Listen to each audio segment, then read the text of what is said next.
Welcome to another episode of Technado. I am Sophie Goodwin, one of your hosts here. And before we jump into today's articles, I do want to just give a shout out to our sponsor, ACI Learning. Thanks so much for sponsoring this podcast. And if you want to check out some of those videos over at itpro.com, which also comes to us from ACI Learning, you can use that code Technado30 to get a discount on your membership.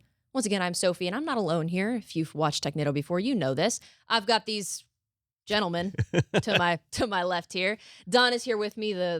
I called you the Grand Poobah the other day, and somebody was like, "Why did you say that?" But that's kind of what you are, you know. You lead the charge. I'll take that title if we get to wear the big blue hats like they had in the Flintstones. That was a Grand Poobah, right? I think so. Royal Order of the Water Buffalo or something. Rob, it's probably a better question for Daniel, I think, because he has like the movie and TV trivia on lock, and I don't as much. But this is Flintstones knowledge. I don't know how far back you go on that. I have a decent Flintstones knowledge. I was distracted though because I went to itpro.com, and that is not us. Oh, I'm sorry. Yeah. I didn't mean itpro.com. Look up ACI Learning IT Pro. You'll find it. It's there. Is this like whitehouse.gov versus whitehouse.com? Did we get that? I did not know we There's a few people by that name out there. That's not us. So yeah, just you do a Google search. You'll find it. Yeah. You know where. So you anyway, know where Flintstones. What about them? The Grand Poobah. They wear the big blue hats. Oh yeah, is it that was a Flintstones like thing? a Royal Order of the Water Buffalo, if I'm not mistaken. Yes, the Grand Interesting. Poobah was we have the confirmed leader. the facts. Yeah. Okay, I just thought it was a funny name, and now I know it means something. So yeah, the Grand Poobah and Daniel are here with me today. We're gonna have a lot of fun. You might have, if you've poked around our channel at all recently, you might have noticed we did a lovely Christmas giveaway recently. Feel free to go back and watch that. We did some awesome trivia. If you want to check that out, we were all present, and we had some friends with us as well. That was a lot of fun. But for today, we've got some lovely tech and security news for you, as we always do. So we'll go ahead and jump into our first article in the world of Linux. This one comes to us from Tom's Hardware. I'm reading off my phone. Sorry, I'm looking down at my lap here. Linux gets its own blue screen of death, and it seems more helpful than the one on Windows. So I guess the one on Windows, every time I get like a blue screen, which is not often, but it's just like, oh, we had a problem. We had an oopsie, and we got to do some things, but it doesn't get specific with it. So does this blue screen of death give you at least some hints as to what the problem is? Maybe. It's a definite maybe. Good article. So a couple of details on this one. Linux is getting a blue screen of death. Yes, it is blue, so it truly is that.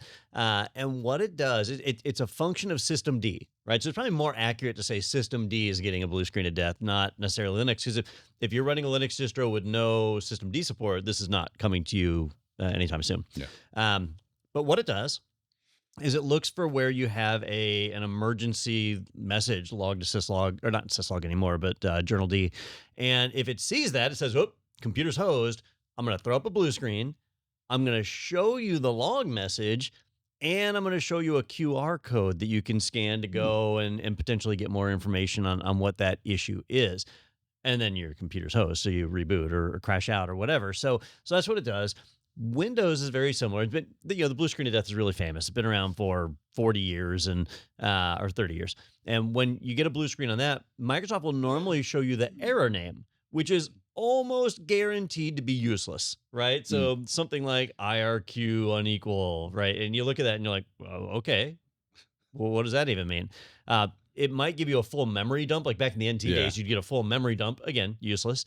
And now, couldn't you used to like submit those to Microsoft, and they actually they knew what that junk meant? So what happens is, I mean, sort of, yes. Okay. Right? But there's no way to transmit that. And so what happens is there is a memory dump written to disk, and when you get on the phone with Microsoft, assuming that happens, that they can request you to send that memory dump to them. But what's on the screen, useless. That's and like, then why are they telling you that at all? Yeah. And the QR code they display is just a generic QR code. It just takes you to the support page. So it might as well just say, "I'll snap, dog." Yeah. Junk just went super sideways. Reboot. What I think's entertaining though is that for decades in the Linux community, it's been poke fun at the blue screen of death. We don't need a blue screen of death. Our users can handle an error message. Well, here you're getting an error message, but it is kind of adopting that mentality. And it's part of systemd. And so that means this is going to carry over into RHEL, Ubuntu, like all the major distros. I feel like we just talked about this not the blue screen of death, but the idea that users apparently love kid gloves all of a sudden. Like, text on a screen just like gives them seizures or something. There's a health warning associated with it. And now we're just putting graphics up to go, hey, I'm sorry, there's something wrong. I'm so It's like, why? Yeah. Like, I can handle text. I actually probably am kind of more interested in that than I would be some rando graphic.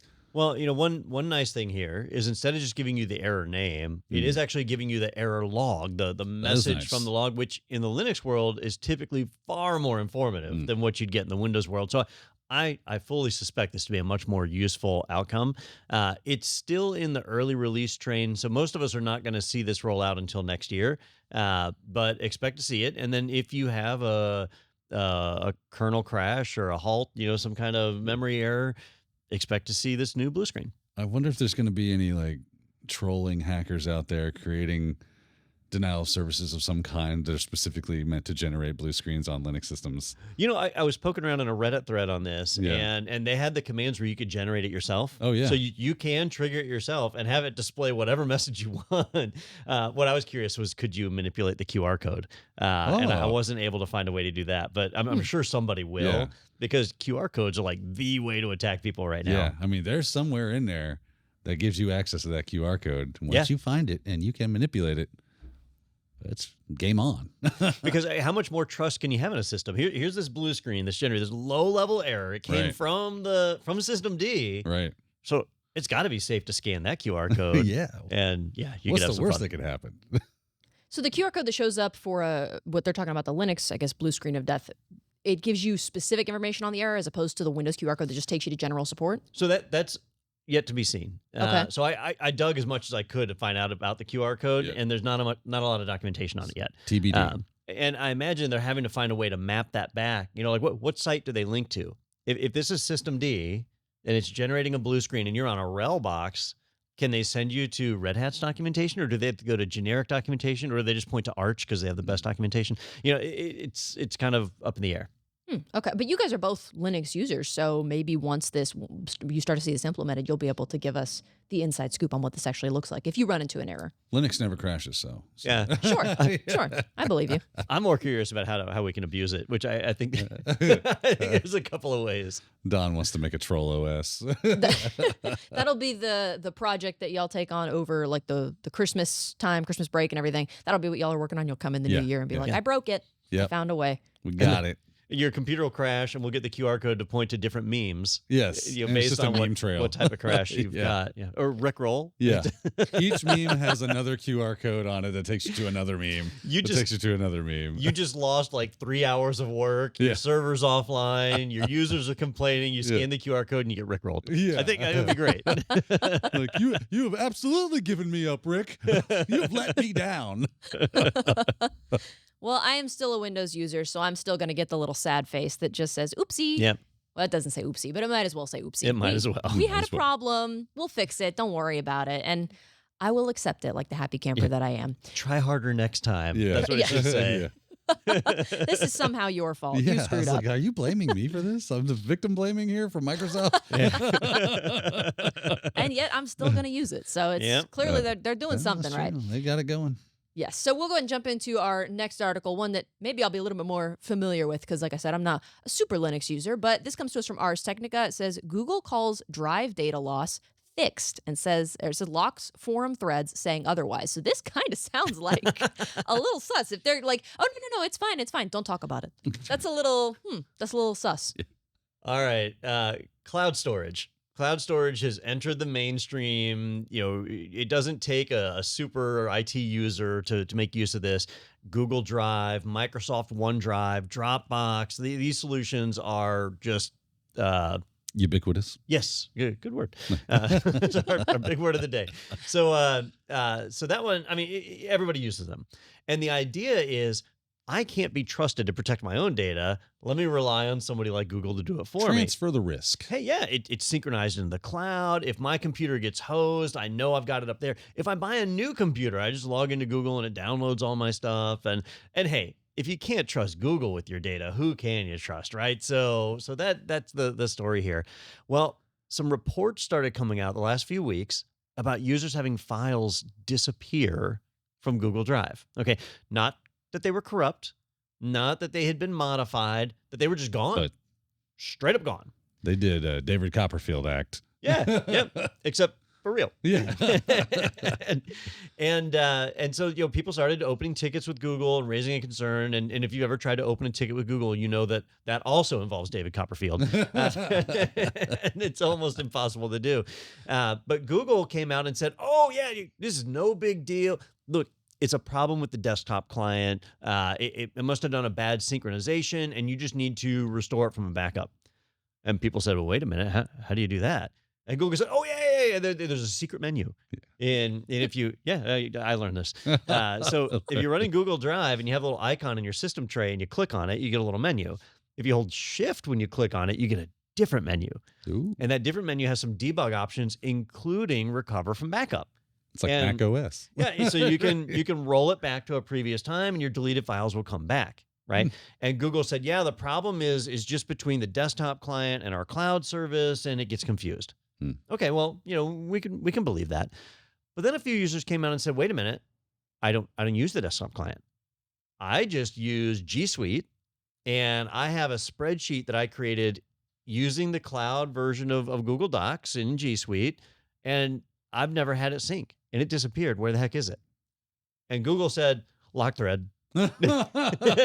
Problem's fixed. Lock thread. No more comments. They got like straight up Orwellian on this. They thing, did. Yeah. They did.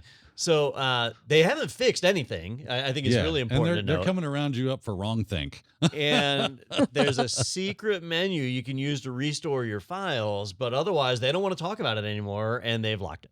Wow. Yeah. Wow. Huh. Well, that makes me trust them. I mean, obviously they've got this on lockdown, right? This is Literally. So what is there any like inside scoop on this that you found out, or is this just like, maybe I should rethink my relationship with Google? So if there's one thing that I've learned in all of my years working with storage area network SANs, is that they're really complex. And when you have large amounts of data, weird things can start to happen. And if you have data, and even here, I'm going to step out of the enterprise space. Let's just go to Don personally, right? I have a Plex server, and I've got about, 3 terabytes of video files that are on there. Many of them that I ripped from DVD. So I'm a legit user. It's not, I don't wear an eye patch. That's right. I got friends that do that. Yeah, I can't vouch for other people's Plex servers, but I'm mine. Right. So I have DVDs that I ripped back as far back as like 2004. Yeah. And there are times where I go back and there's bit rot, right? You've probably heard of bit rot, where just something along the way, maybe a disk defragmentation, maybe migrating from one storage device to another, or something has caused a file to become corrupt. Bit flipping. Or, stuff like that can happen, right? For a regular user, you don't normally notice this stuff. But when you're Google and you have exabytes of data, I mean, I don't remember which one's bigger. Petabyte, exabyte. I think exabytes are right. Yeah. If you have gigawatts of data, 1.21 of them, your likelihood of having errors like this happen is higher. The thing here that's the big risk to me is we trust Google to be able to do a better job than us. But if they're losing data, now you have to question, can they actually do a better job than us? Should we maintain our own data? Well, I mean, that kind of does bring up also the idea of decentralization, right? Like, is decentralization the future for your data storage, where you're not keeping everything on one platform in one spot, because that introduces a single point of failure. And if that data goes bye-bye one day and they go, "Oh, we don't have that backup. You got that backup?" And you're like, "I ain't got that backup." You're like, uh-oh, no good, right? So maybe and I've seen this with a lot of different platforms as well, not just like data storage and everything. The talk of going to decentralization, like Tor, not Tor. I'm sorry, torrents, like BitTorrent, right? Yeah. It's all decentralized. You got your data out there. So building, is it the library protocol that kind of does that? There's a couple of different protocols that are out there now that are specifically for doing decentralized stuff. So maybe that's the way forward, the wave of the future, where you actually have a little bit of my files, and I got a little bit of yours, and Don's got a little bit of mine, and you got a little bit, and everybody's got a little bit. And then when I need my file, my client just kind of goes, "Hey, who's got that? I need that stuff," and it pulls it down, and I can use it. So maybe that's where we're at. I used to use a program called BitTorrent Sync. That did that. They rebranded as Resilio Sync. That's a paid product. There's a free product called Sync Thing. that does the same thing, where you're basically running a torrent, but between your own computers. Yeah. And so you can synchronize data across the systems, but the challenge becomes the storage cost, right? So having enough storage to store a large data set in multiple places, and Google has that money. A lot of us don't. That's a trade-off, I guess, right? Do I want the single point of failure, or do I, deal with the storage? And the more people that buy into a decentralized network, the less that becomes a problem, right? Yeah. Now, JSTOR was an organization, they're still around, where they wanted to make it where it was more like what you were describing, Daniel, where your data was stored on other people's computers. Like it was a communist. I don't know, whatever. It's a commie storage. It's commie Brought to you storage. by the People's Republic of BitTorrent. Yeah. But your data had to be encrypted, because you don't want other people to be able to access your data. Right. And then it had to be broken up into blocks so that it couldn't be like brute force decrypted, which meant the performance was garbage. Absolute garbage. When you wanted to retrieve a file, you had to reach out to all these disparate systems, reassemble it, decrypt it. So, if it's a Word document or your family photo, it's probably not a big deal, but certainly not anything you work with on a regular basis. Yeah. So I guess what you're promoting now is a hybrid, right? Where you got the very sensitive data, that stuff that needs to be completely locked down, that goes into a more secure area. And yeah, it is a single point of failure, and maybe you have a backup for that, which you should, right? But much less. And then for other files, it's just distributed networks, and you're like, it's use kind of both hands. Yeah. I'm a guy that likes options, so. Now, what I worry about is how often do we lose data and don't know about it? Good question. Right. So I got married like 1 million years ago. And I remember. Yeah, you were there. Yeah. Fred Flintstone was there. Yeah.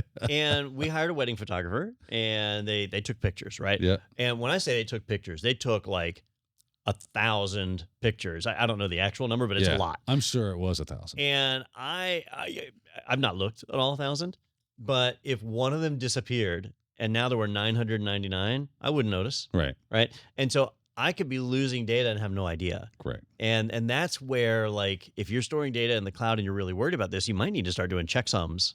And that way you can do a comparison to make sure your data is still valid. We shouldn't have to do that. We should be able to trust the providers that we sync or that we sync with. But in this case, I think Google's showing us that at least with them, maybe that trust is misplaced. And it's funny. It's like I was on the way to work this morning, and I was thinking about how many files I have that I never look at, but I want them. I want to have access to them when randomly I want them. Things like family photos and things of that nature. And I thought of things like, what's the AWS service Glacier? Yeah. Right? Where you put it in this cold storage. You're not really accessing it at all. You get super cheap pricing. Yeah. For that. With a 4-hour retrieval period. Yeah. Which is fine, right? Yeah. If randomly I'm going to like, oh yeah, I got to get that picture out. Okay. Let me make a request for that. And then you wait 4 hours. Yeah. No big deal. So that's definitely another way to go. Yeah. Yeah, I think the thing that is a little odd to me. I mean, obviously this is a concerning issue, but the fact that there was a thread on it, right, on the forums, and they locked it immediately, and we're like, okay, it's fixed. And then anytime somebody tries to create like a new thread and talk about it, they mark it. They say, oh, that's a duplicate. Stop talking about it, and they lock it. And that's a good point. A little. Why is it that big of a deal for people to at least try to talk to each other? And that would usually, you'd think, be the quickest way to figure out a solution or figure out if the solution that was proposed is actually working. Google's giving Sophia trust issues. Well, yes. As you should. I think that, maybe this is shocking to you. It's not shocking to us because historically, Google doesn't talk to their customers. Like for a long, long time, until Google started selling cell phones, there was no way to talk to a Google employee, period. Fun. You could not call. There was no phone number posted. There was no human you could reach out to. They opened the support forums, but it was just the users supporting the users. Like no Google employees looked at those forums at all until they started doing the Android phones. And they got under some FCC scrutiny. And that's when they were like, whoops, okay, we got to actually pretend like we support our customers. And so then they started pretending. And it was all canned responses that were in the forums. And then as their Google Cloud product started to grow, they were like, okay, well, now we're expecting people to spend a lot of money with us. We at least have to answer the phone. And so now they have like the lowest quality possible people that'll answer the phone if you're a Google Cloud customer, if you're using Google Compute. But Google is known for like literally having the worst customer service possible. Sure, but if you're going to have crappy customer service and then the only option really for users is to go to these forums and rely on other users for help, and then you lock the forum, what's the point of having the forum then if you're gonna lock it? Checks a box with the FCC. Like, yeah.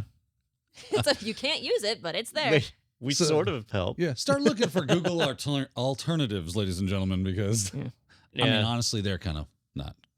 I know we talked a couple weeks ago about the whole thing with coming up in 2024, how there's going to be issues with ad blockers and everything. So I did port all my stuff over to Firefox, and I have to say, I'm happy with it. Like, it's basically, I noticed no discernible difference. It's not like I miss Chrome and it allowed me to do all this stuff. I can still access my Gmail. I can still get to my Google Docs, assuming that they haven't been deleted and I can't recover them. You love this. This is capitalism hard at work. Now I have to update my spreadsheet. All right, let me find Firefox. 6 users, 7 users. Done. There you go. Yes. Hey, I'm employee number 2. So I've already started looking at alternatives, I guess, for all of my Google stuff. But I have all this stuff in Google Drive and all that. I don't have to move it all over. It's going to suck if I have to do that. You know, it's a buy once, cry once kind of thing, right? You go through the pain and suffering of moving it, and then you're done. Yeah. Yeah. A couple of years ago, I moved my data from I actually had it in Google Drive, and I moved it over to OneDrive, shifted over to Microsoft. But I have a little NAS at home where I maintain my own copy of the data and I synchronize it. So I don't trust but verify, I guess. That's but right. you know, Sophie, you mentioned alternative browsers. That's a good segue into our next article. Yes, absolutely. Yeah, we'll come back to Google at a later date when they implement the Ministry of Truth and all of that stuff. So never. Room 101. Well, Ministry of Truth being they've already started that. You know. Oh, that's right. Yeah. Ministry of Truth Ministry is a bad Truth. thing. Yep, got it. Yes, Sorry. mini true. So we'll come back to them at a later date when they implement that. But yes, this next article comes to us from NeoWin. Arc browser for Windows beta invites are finally being sent out. And when we were talking before the show and kind of going through the articles and everything, Don mentioned I don't know if you were kidding or not, but you said it's crap, but you can try the beta. Were you being serious, or were you just kidding? All right. I always love to try new browsers. And you know, there's some that are out there that are really neat, like Vivaldi, that has a lot of features packed in it, and some of them try different things, right? A lot of browsers tend to give you the exact same experience. When you move from Google Chrome to Firefox, is it really that different? Not really, right? You know, tab browsing, you're bookmarks. you're looking at web pages. For your average user, it's not different. For a power user, you're like, all right, well, I can run Grease Monkey scripts and stuff like that in Firefox, so there's value there. But for your average user, it's the same. But every now and then you hear about a browser that really tries to do something different, and that's what Arc Browser said. They said, we're different, and they launched on iOS and Mac. Okay. So if you had a Mac, you could get in there and try Arc Browser. And, you know, from the screenshots and things they were showing at the time, you know, it was different. It had a different layout. The address bar was on the left side instead of the top. And you could customize the layout of everything and just give you a new way to interface with the web. It physically looked different. It had different features, and it would change people's workflows. Mm-hmm. Well, it stayed in the Mac and iOS world, and only now is it opening up to the Windows world, where we have a much larger user base. So if you want to try the Arc Browser beta, you can now jump into it. Now, for me, it's got some kind of gimmicky features. You can change the layout. You can modify web page. You can do like custom CSS for certain domains so that you can make other people's websites look different just for you. That's neat. But at the end of the day, under the hood, it's just Chrome. It's just another Chrome browser. And so to me, we've already got that. Yeah. I mean, I need a browser that doesn't eat so much RAM. You know, I need a browser that can handle more than 10 tabs without going insane. And I don't think these are big asks, but instead, this one, they just put a fresh coat of paint on Chrome. And so it's a little bit disappointing. It's not really delivering on that vision. So it's not crap. You're just disappointed. Yeah, I'm not angry. I'm just disappointed. I'm just disappointed. Yeah. It could be so much more. Yeah. And, you know, so talking about browsers, I'm started with Firefox a long time ago, so I just kind of kept going with that, especially once I got into security. All the, like you were talking about, Grease Monkey scripts and things of that nature. There's a lot of great plugins for Firefox that are for, and not that there's not some great ones for Chrome browsers as well. I'm just so used to Firefox at this point. It's like, why migrate? The only time I ever got to where I thought, yeah, I need this too, not in lieu of, but as well. Again, options guy, right? Was Brave. right? Brave does a really good job at blocking things and ad tracking and all that other stuff, kind of pushing those things down, and really quick access into the Tor network and that kind of stuff. There was a lot of neat features that were useful and convenient. So I keep Brave, and I have Brave running right next to Firefox. Literally, I have 2 browser windows open, one for things I do in Brave and one for things I do in Firefox, and I'm off to the paces. So that's kind of what I was hoping to see. I want to see something that really has a niche. And changing your CSS or whatever to be customizable, that's not really that big of a deal, right? Well, yeah. And that's what you need to do. You need to come out with something that's a big deal, that you do really well, that's different. And it's cool that it runs on top of Chrome or whatever. That's cool. Use that as your platform, but give me something cool to sink my teeth into, to go, oh, I would have to do a lot of customization to my normal Chrome browser to make it cool like this. And I can, or I could just download this thing. That's where they are missing the boat. And CSS changes aren't going to really do it, at least not for this cat. Yeah, and that was just one example. You can group web pages into spaces. You can have web pages pinned to the sidebar where they're like a bookmark but a tab at the same time. Like there's crazy features like that go beyond just the CSS thing. Yeah, but it is all just surface level. So when you get down to the brass tacks of browsing the web, it's just another Chromium browser. Yep. Yeah. Now, it does say down at towards the end of the article, it's supposed to be a secure browser that pledges not to share your data and da-da-da-da-da. But I feel like I've heard this before, like with DuckDuckGo, where it was like, oh, we're going to make all these promises. And then I never got on the DuckDuckGo train. I was just too lazy to try a new browser at the time. And then it ended up being, well, it's not what we thought it was. And they made these promises they couldn't keep. So I'm curious, this is speculation. Do you think that do you have faith that this is actually going to be like this is a secure browser, we're not going to share your data? Or no. Well, Okay. Even if they delivered on that, right? Let's just benefit of the doubt. There's 5 other browsers that are like that right now, so that's not a differentiating factor. And that's the problem, right? Do something that's cool and different, so they make me go, yeah, I need this too. Yeah. Sure. Okay, that makes sense. I do think it's funny that the company that creates this browser Arc is just called the Browser Company. I think it reminds me of when the Washington football team had to change their name to the Washington football team because they didn't have a name yet, and it was just Washington football team, and that was their logo, the W. So I just think that's a fun little name, the Browser Company. They should have stuck with that because the Commanders is a dumb name. Oh, is that what they are? That's the what Washington they are now. Commanders. Gotcha. Yeah. They should have just stuck with Washington football team. At least it was unique, yeah. WFT. Just keep it that way, but they didn't.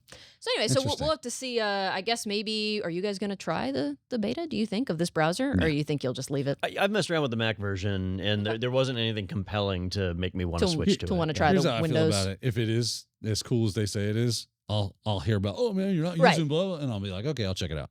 Okay, not an early adopter over there at the end of the table. That's fair. You got to give it some time. Let it. Listen, I only got so much time in my day, man. I ain't got time to beta test your bull crap.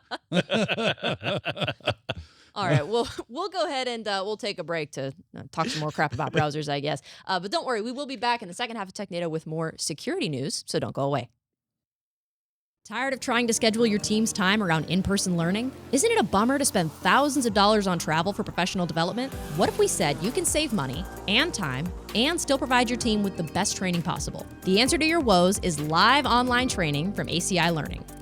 With live online training, we provide our top in-person courses in private, online, instructor-led formats. You get to provide professional development in a manner that fits today's expectations. Entertaining, convenient, and effective. Our exam-aligned courses inspire the full potential of your team. Visit virtual instructor-led training at ACI Learning for more info. Welcome back for more Technado. Thanks so much for sticking with us through that break. If you're loving this episode, which I'm sure you are, don't forget you can subscribe to our channel so you never have to miss an episode of Technado in the future. And if you are enjoying our articles today, feel free to drop a like and a comment below. Let us know what you liked, what you didn't like, but, be nice because we like you guys. So please be nice. We'll if you don't like the episode, like and subscribe. Reach out to us at Daniel@donpossett.com. Yeah, he's our quality control guy. So reach out to him before you reach. Don't or our worry, director. I have an Outlook rule that just sends it right to Don. He's got a special folder for that. That's it's right. the trash. It's called the inbox. If mail in, then to Don. Yes, exactly. Don't you love it working with tech savvy people? Yeah, it's funny. great. We'll go ahead and jump into our first article. This one comes to us, or our fourth article overall. A first security article. This comes to us from the Register. Attacks abuse Microsoft DHCP to spoof DNS records and steal secrets. I know y'all were talking about this the other day when we were kind of going through these, and y'all had some stuff to say. So I am curious what the conversation is on this. You know, I took a look at this, and I've worked with Active Directory for a long time. And when Microsoft released Active Directory back in 2000, so 23 years ago, one of the big things they changed was the reliance on using DNS names as opposed to the old, what was it, the Win... NetBIOS, like Wins. Yep, the old Win system and NetBIOS and all that. Yeah. So they moved to using DNS names. And so a lot of people had to switch from not having a name server at all to having a dedicated DNS server. And there were a few things introduced at the time that were considered risky. And when I read through this latest attack, to me, it looks like the same exact stuff that was risky 20 years ago, and they're just acting like they discovered it today. So I'm kind of a little confused by this one. Yeah, I had never heard of this before. That's why I put the article in the thing, that the fact that you could, and maybe this was the big kicker, because I read a few articles, and a few of these articles talked about that it was something that we've known about, and it has been exploited, I guess, in some way, shape, or form. Maybe not out in the wild, but it had some problems. But you had to be authenticated to make these things happen. Yeah. Like if you wanted to update these DNS records through DHCP, then you would have to do it with valid credentials. And this is an unauthenticated hit for I don't know if this is different than what you're familiar with. So let me lay out the attack as I know it, because I've actually done this. So I'll tell you. This I'll tell you what I've done, because when this first came out, and I'm seriously talking about 20 years ago, the challenge we had was when you had Wins or just NetBIOS, right? A computer would boot up on your network and it would make an announcement. It would say, "Hey, my name is Don Desktop." And so everybody on the network would see I'm Don Desktop, and it would cache that in their own local resolver cache. And now anybody could browse to / Don Desktop and get to my computer, right? Servers could do the same thing and so on. That was how NetBIOS worked. Wins was just caching all of that into a name lookup table like DNS does, but it was all dynamic. You didn't have to set up any of that. It just ran and it did its thing. DNS, not like that. In the year 2000, DNS was all manual creation. You got me thinking of Coco. In the year 2000. Yeah. Sylvia has no idea what we're talking about there. I wish I understood. If we went musical, that was too far for her. Killing me. so DNS was all manual, right? Yeah. So if I wanted somebody to be able to do an IP lookup of Don Desktop, I had to go and manually create a record. And Microsoft said, "Hey, we're about to force people over to DNS. We need this to be automatic." And so they introduced dynamic DNS. When they said, okay, if a machine gets connected to the Active Directory, it's authenticated, it's allowed to reach over to the DNS server and create an entry for itself. So I could create a Don Desktop entry tied to my IP right there in DNS, automatic. Makes an A record and you're done. Yeah. Where that becomes a problem is, what about users that don't authenticate, right? What about if I bring my iPad on the network and it connects up and gets a DHCP address, right? Well, you could say, hey, nobody needs to look up that iPad. Who cares? Let it go away. Or maybe I want it where the iPad gets on the network and I want it to update DNS, but I don't want to just give that to unauthenticated users. So instead, I'll configure the DHCP server to do it on their behalf. So now the DHCP server, whenever somebody requests an address and gets on there, the DHCP server can update DNS. Now, to my knowledge, that's turned off by default, but tons of Active Directory administrators across the world turn that on because you want like host names for all your stuff. According to Akamai, they found like 40% of servers on the internet that had this turned on. So here's the risk. Let's say that my Active Directory domain name was technado.com. Yes. Right? And you bring your iPad on the network, or I bring my computer on, so now it automatically registers dondesktop.technado.com. Not a big deal, right? Not a big deal. What if I rename my desktop www, right? Now my computer boots up, goes to register, and tells the DHCP server, yeah, my host name's www, and you don't even have to change your computer name. You can just spoof all this, right? And then the DHCP server is going to say, hey, yeah, no problem. Let me go update this record. Oh, there's already a record for www, but that's you. I'll just update it to your IP. And now anyone going to www.technado.com is all of a sudden going to my desktop as opposed to the real server because I just took over that record. Right. That's a risk. And there's a super low-tech way to fix this use a different domain name for your DHCP pool, right? The DHCP server is what does the registration, and you tell it what domain to register. So just create pool.technado.com or local.technado.com, or use a fake domain name, technado.land, something like that. So what I was seeing in this article is they were saying that they are able to overwrite DNS records. Like, so if you had a record in there, you set an option in your DHCP request, and that option tells the server, this is the DNS record that you should add or overwrite if it's there, and it just does it. Yes. Doesn't matter what it is or where it is, like why? So what did adding www do to the DNS record to make it go to, like, why wouldn't I just overwrite the DNS record that's already there? So by default, Yeah. dynamic entries aren't allowed to overwrite a static entry unless you change that option. Gotcha. And so what they're saying is like, hey, 40% of people have changed that option. So yeah, they're saying that this is static, like they're not using static entries. They are, that people are setting all these things, Just leaving it dynamic. Just leaving it Yeah. dynamic. Yeah. Which, hey, with IPv6 and stuff like that, Yes. people do tend to leave things dynamic. I get it. But to me, this isn't like a bug or a flaw. It's a risk that's been around for a long time. Microsoft agrees with you. Oh, and they've not taken a stance? Yes, they submitted this up. Like I said, we kind of down a bit of a rabbit trail on article hopping, where there was one person from, where was it from? I can't remember now. Here we go. NetSpy. NetSpy's Kevin Robertson also did this. Beyond LLMNR and BNS spoofing, exploring Active Directory integrated DNS. There's another article that I kind of jumped into from the Register. And then there was also TrustedSec did some work based off of this work, and they were kind of moving this ball down the road, apparently. And apparently Akamai is saying that this is more, they disagree with Microsoft. And that's kind of one of the bigger things I wanted to talk about, was that that's interesting, because we do see this often where bugs are submitted and the company goes, nah, it's not really a bug. And they go, I kind of feel like it is. And they go, nah. And you have to prove that this is something that could affect them. And apparently Akamai is withholding that information right now, but they have proof of concept that they can affect from outside of a network DNS and perform like machine in the middle attacks. I guess we'll have to wait and see that proof of concept, because as it stands right now, what they're describing to me is behavior that has been there a long time. And as an admin, like if I disable the Windows firewall on a server, it's now vulnerable, right? But that's my fault. I chose to disable that. And that, to me, is where this Active Directory stuff is at. And the Akamai does provide a script for looking through your servers and see if there's anything that would be vulnerable and giving you easy mitigations. Apparently, obviously, you want to static DNS anything that is security related, right? Like, obviously, you don't want anything, your servers and whatnot. It all needs to be done statically and not dynamically.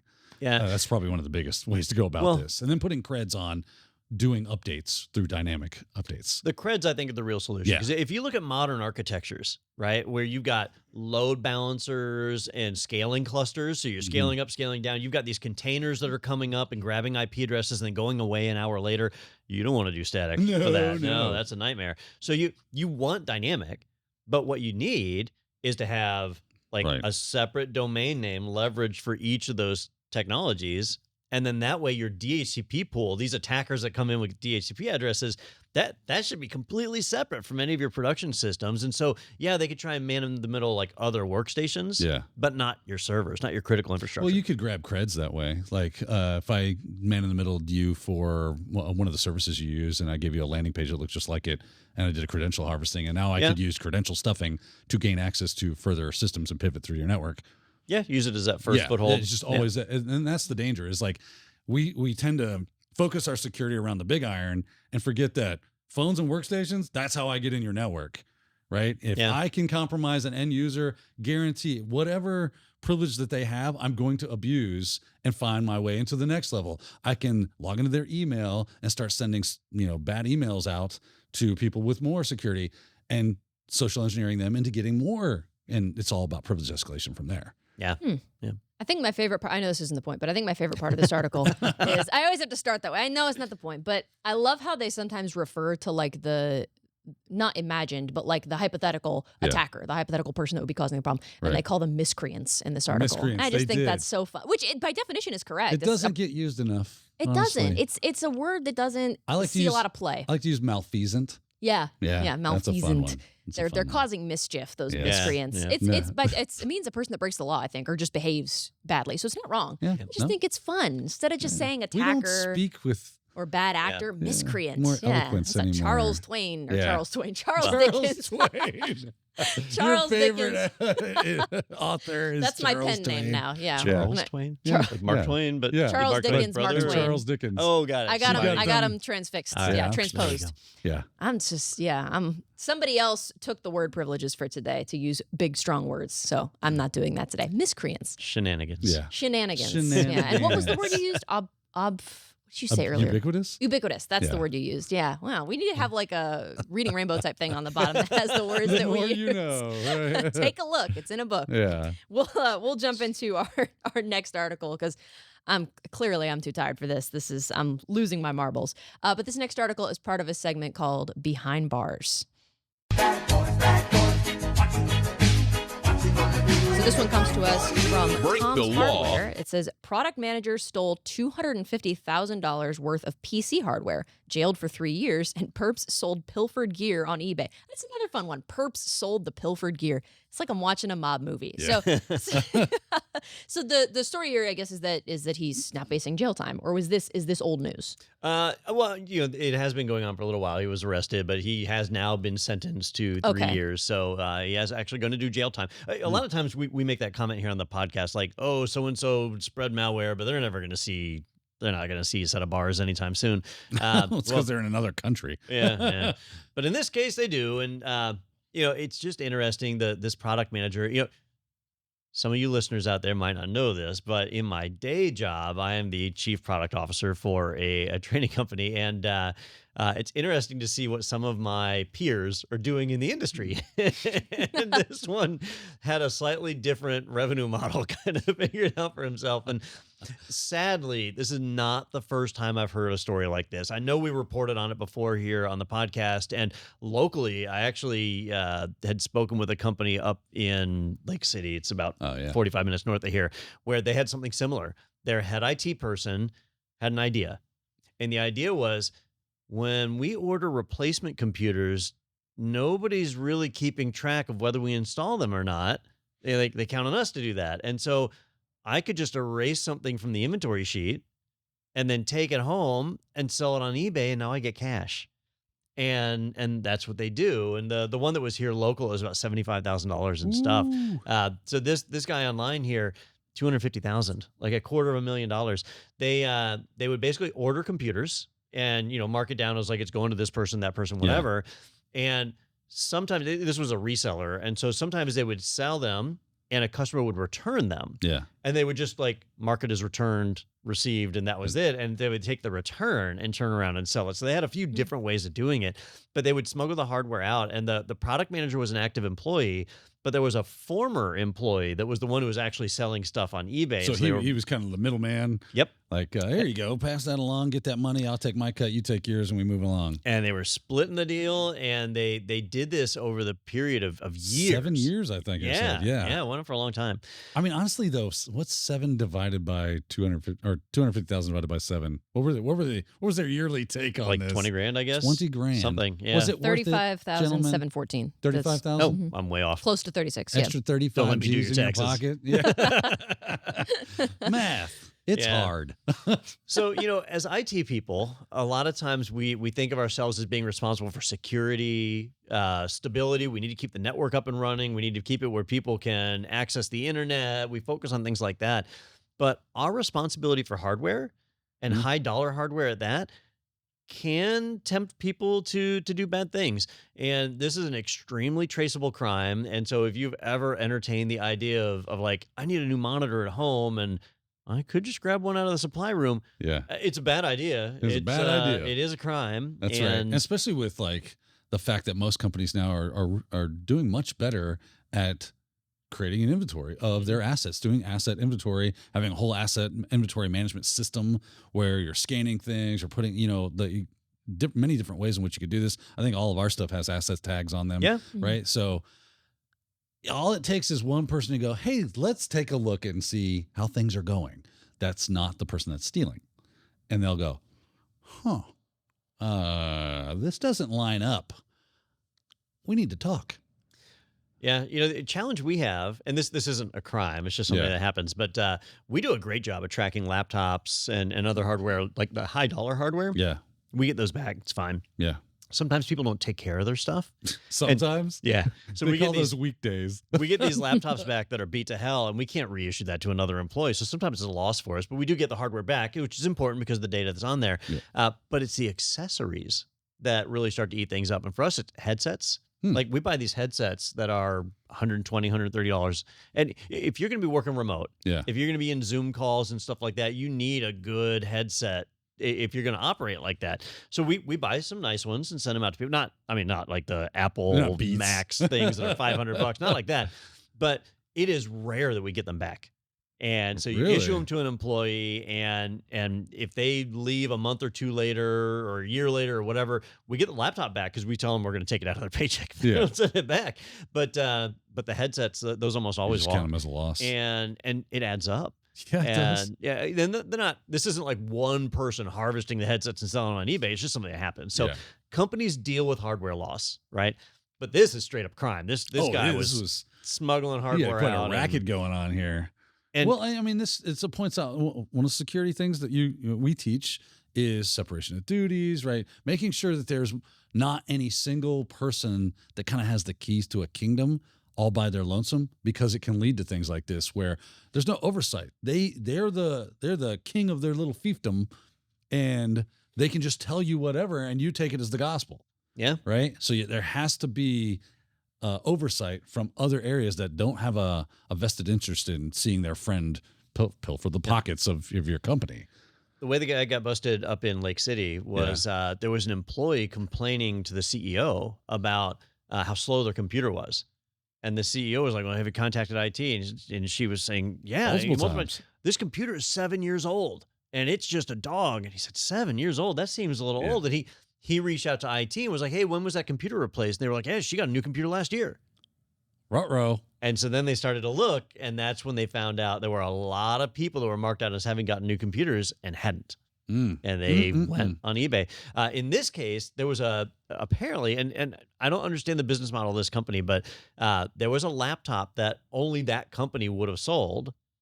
And somebody saw it on eBay, that model, and they were like, nope, nobody else could have this laptop. There's no way some rando is selling this on eBay. Now I wanted to learn more about that. I could not find any more information. Like what was so special about this laptop that only this one company could sell it? That's really weird. Branded. Maybe. Right. Maybe there's something on it that marks it as theirs. And that was how they were able to like get the law to look at it and track about who runs this eBay account that's doing the selling and so on. And they busted them. Wow. Jeez. It goes into detail about like specifically what he did. It was this guy, last name was Hudson. Now, obviously a former employee of the company. Just, in case it wasn't clear. He manipulated stock levels, stole items from custom returns, made new items in the inventory unavailable by showing them as returned and credited. And then I guess an employee got wind of it or figured it out. From the eBay listing. Yeah. And so that was how they were able to get to it. But I love the language they use in this article. They talk about like it was this dynamic duo that pulled off the heist, and here's the saga of the 7-year embezzlement. Punched up the language, huh? They did. It's like they're telling it's like I'm watching a 1950s news broadcast with like the transatlantic, the dynamic duo was awarded for their efforts with a jail term. Like that's genuinely a sentence in this article. It's so fun. The story's not fun. The situation's not fun. You shouldn't steal.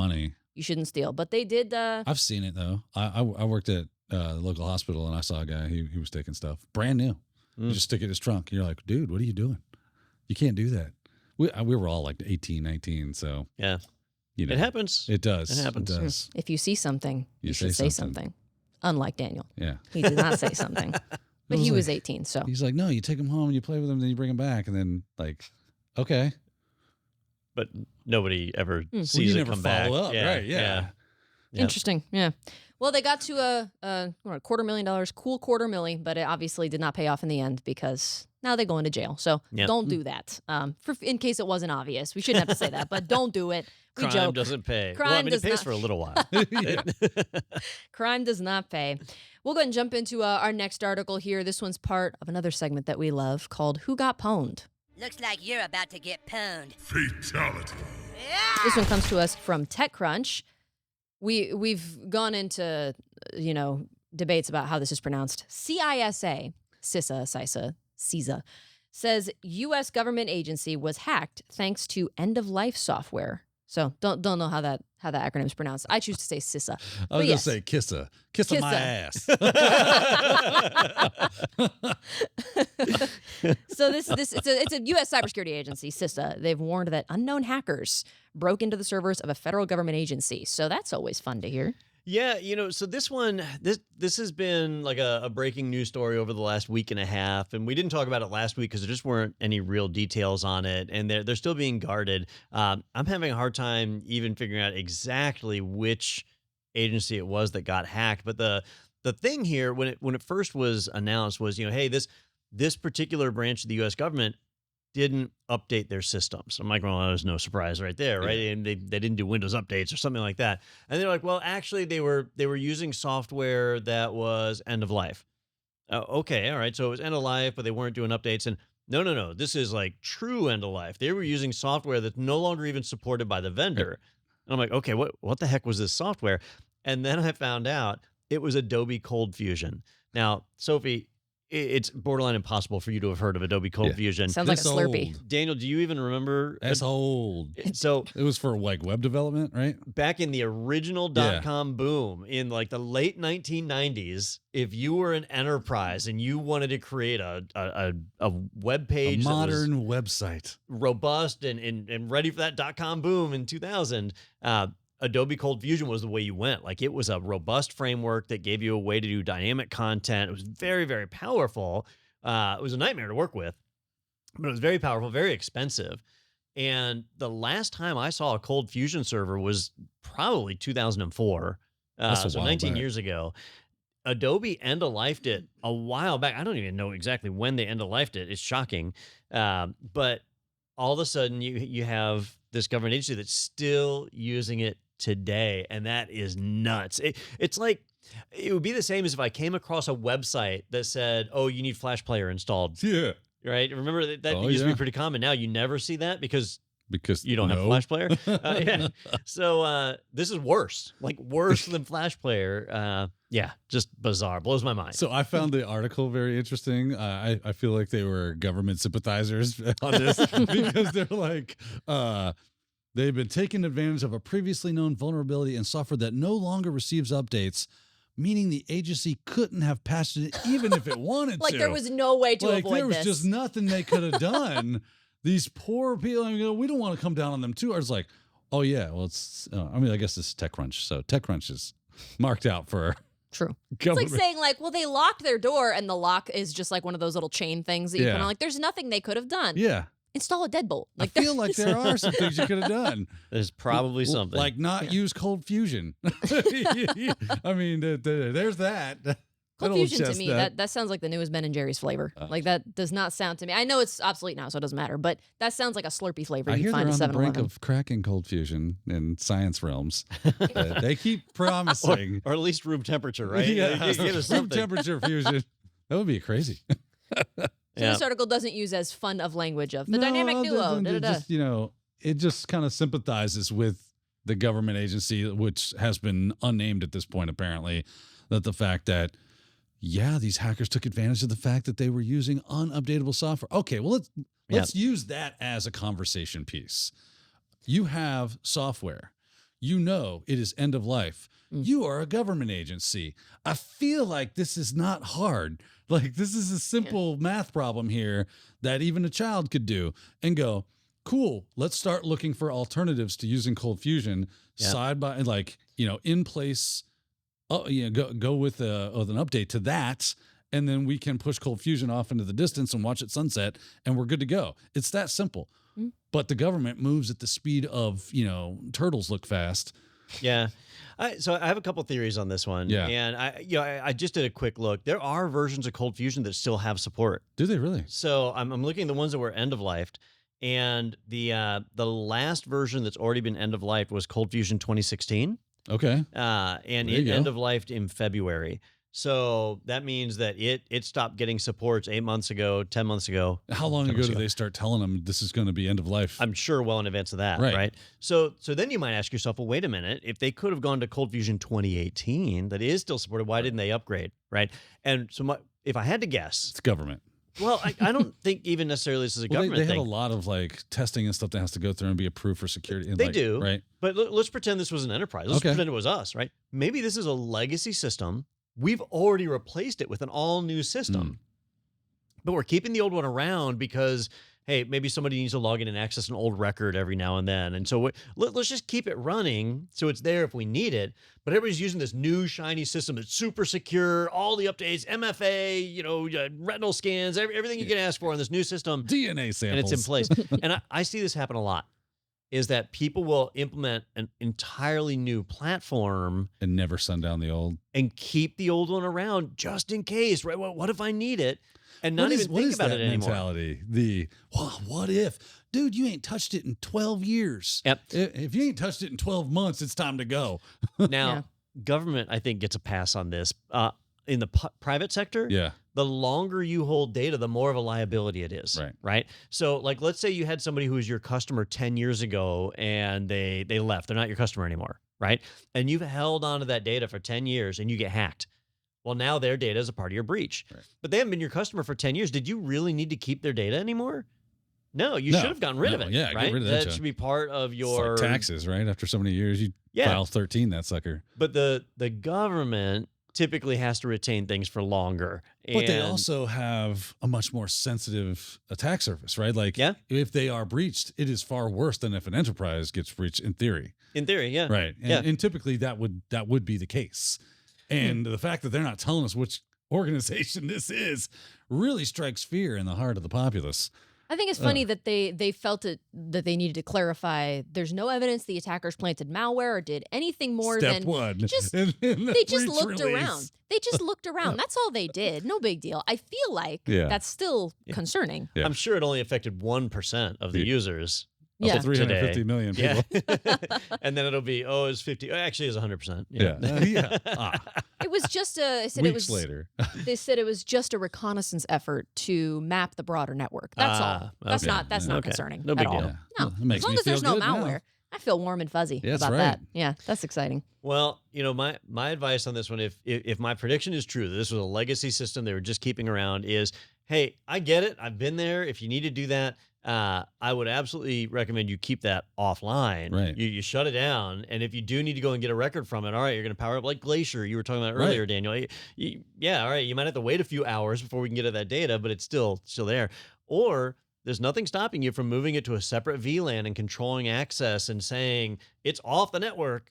If you want it, we can there arrange are it. secondary security controls that you could have put in place. Yep. That would have kept us safe.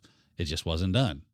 I remember I worked for a bank out in Seattle, and we had this one computer that connected to the Fed, which is not all that much different, but yeah, the Fed, and it had to run this software that we couldn't trust. It was like untrustworthy software, Right.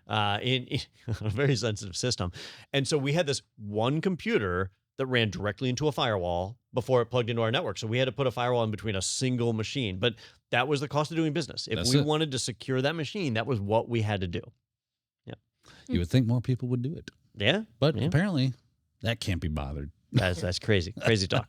You would think. I'm curious to know what's I know we spent a lot of time talking about our thoughts and opinions and various concerns on these matters, but of course we do have a comment section. If you're watching from YouTube, even if you're listening from like Spotify or Apple Podcasts, feel free to hop over to our YouTube channel, leave a comment, let us know what you think about all this stuff, what your opinion is. I know we like to we rag on these organizations a little bit. It's fun to do, it's little just bit. fun. It's fun to A be little cynical, bit. But let us know what your thoughts are. We love to hear from y'all, love to hear your comments. And if you do enjoy this episode, we'd love it if you dropped a like and subscribed if you haven't already. We are actually, I think I can mention this, we're trying to get to 150,000 subscribers by the end of the year. That is our goal.